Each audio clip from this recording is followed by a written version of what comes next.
Friends, we are to continue with our fifth chapter. We have completed sole proprietorship, HUF. Right now, the next form of business organization, that is partnership. Right, when more than two-person they are involved into the same business. Right, they are considered as a partners, and the firm that has been introduced, that is called as what? It is called as a partnership firm. Right. In today's topic, I have covered meaning and characteristics of partnership. So, what is the meaning? Right, when more than one person or two-person they are involved, right, they are handling the business, they are managing the business, right, as well as whatever the things, like that outcome like profit or a loss, right, that will be bared by all the partners, right, or all the persons, all the individuals they are involved into the business. Okay, right. In sole proprietorship we have seen that only one single person, individual person is there. In HUF, that is only one person, Karta is going to have that unlimited liability, and other person they have the limited, right. Karta is going to enjoy all the things, like to take the decision or to have that particular control over the business, right. Here in partnership firm, all the persons, those who are they are those who have started the partnership firm with the same objective, they are going to what? They are going to bear all the things, like whether it is a profit or whether it is a loss, right. It can be managed by all partners, or it can be one on behalf of all, right. Like we are four-person, other three persons they are giving me the particular authority or a power of attorney. Yes, you are going to what? You are going to handle the business on behalf of us, then it is okay, right. Or all the decisions that will be taken by the mutual consent of all the partners. Okay, so that is called as what? That is called as a partnership firm, or that is called as a partnership, right. Specific definition that is given by Indian Partnership Act 1932.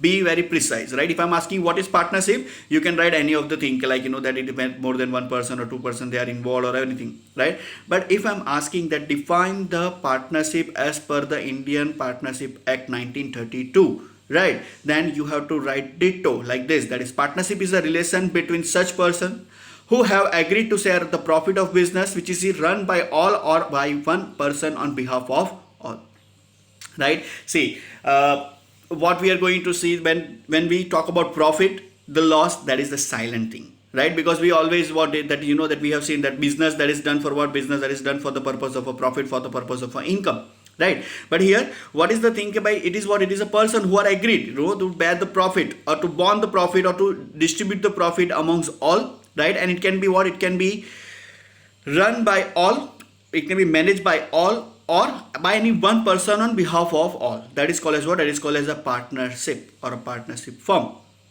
Okay, right. Then characteristics, first, that is relation by agreement. See, agreement, that is what? By see, agreement, it can be into the two form, that is either it can be oral or it can be written, like that we are going to be a partners without any kind of written form. But what is the main thing here? See, understand this thing, that to do the agreement in the written form, that is preferable, it is not compulsory.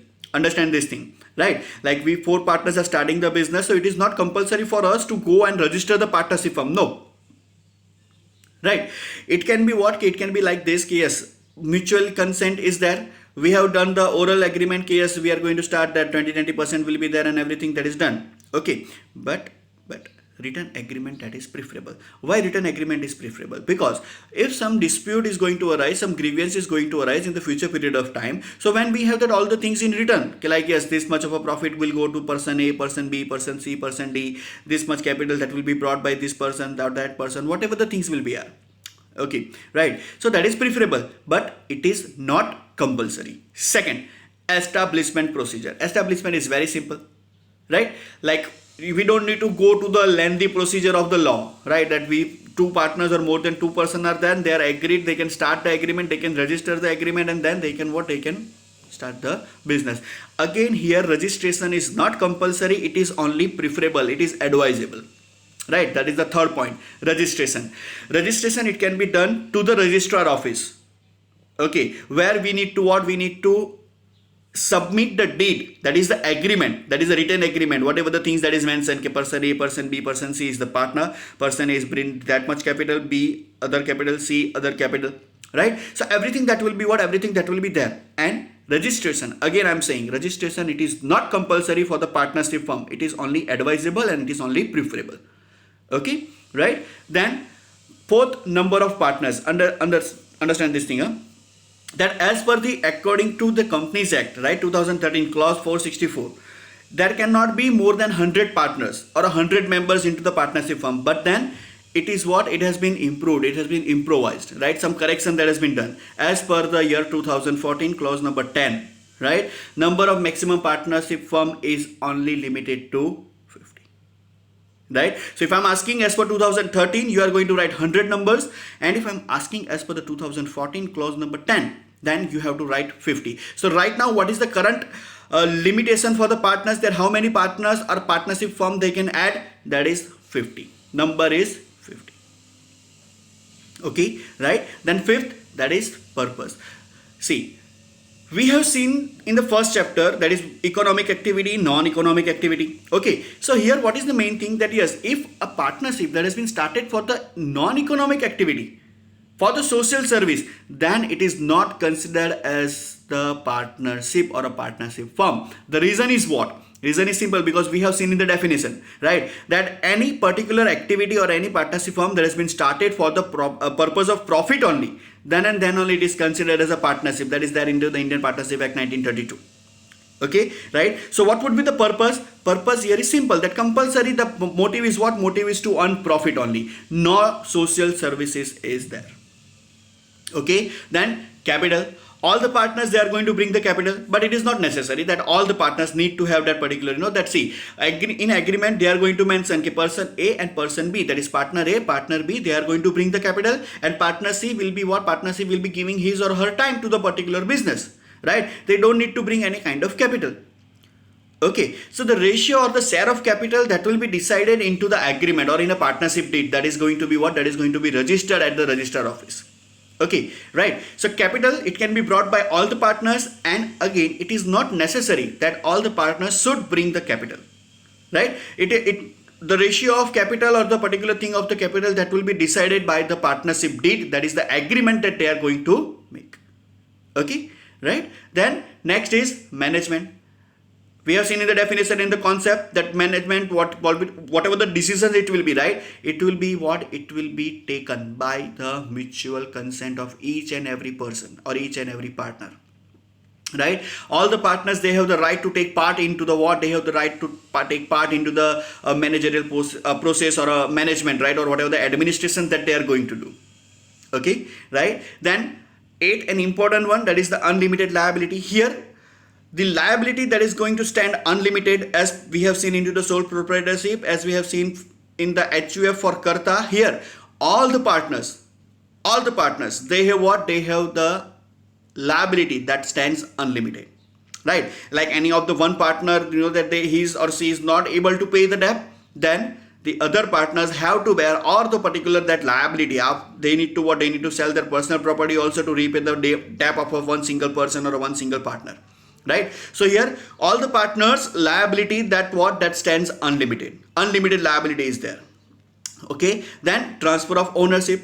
If I want to that share my ownership, or I want to transfer my ownership to the other particular partner or to the particular person, it is very difficult, because I need to take consent or I need to take permission from all my other partners. Yes, I'm going to do this. I'm going to share my, that I'm going to transfer my share of ownership to the specific person or to the other partner. If any one partner, if any one single person, they are denying the fact, they are saying, no, you are not going to share this, then okay, I cannot share or I cannot transfer my share of ownership to the other person.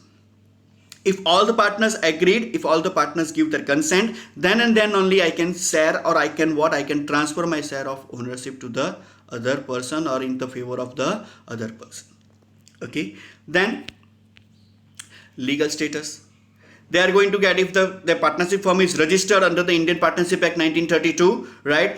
These are going to get the legal status. Right there, whatever the partner's rights, what are the duties, what is the rule, what is the registration of firm, that will be there. Whatever the provisions are there as per the law, as per the Indian Partnership Act 1932, it will be what? It will be given to that particular partnership firm, right? And last, lifespan of firm.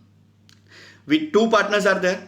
Suppose I lose my mental balance, if I die or any kind of that, I'm resigning from the particular partner, then the partnership between me and my other partner is going to end. Partnership. right? Same way, if the other partner is want to continue, they want to continue the particular partnership firm for the future period of time or further, then they can add the other partner, or he or she can add the other partner, right? So if that person is not there, then yes, partnership firm is going to be dissolved, right? That means dissolved, that means that will be a shutdown point, partnership firm is going to be closed, right? But partnership with the other partner, that is going to come to an end. Understand, the partnership and partnership firm, that is different, right? Like suppose me and my partner is there, we have started the partnership firm, that physical existence is there, me and my partner having a dispute and we are separating from each other, so our partnership is going to be an end.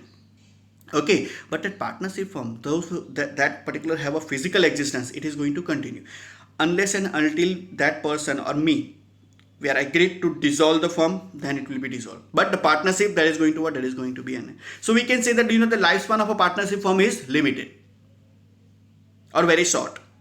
With the single partner is losing the mental balance or dies or retires, then the partnership firm is not going to continue. Okay, right?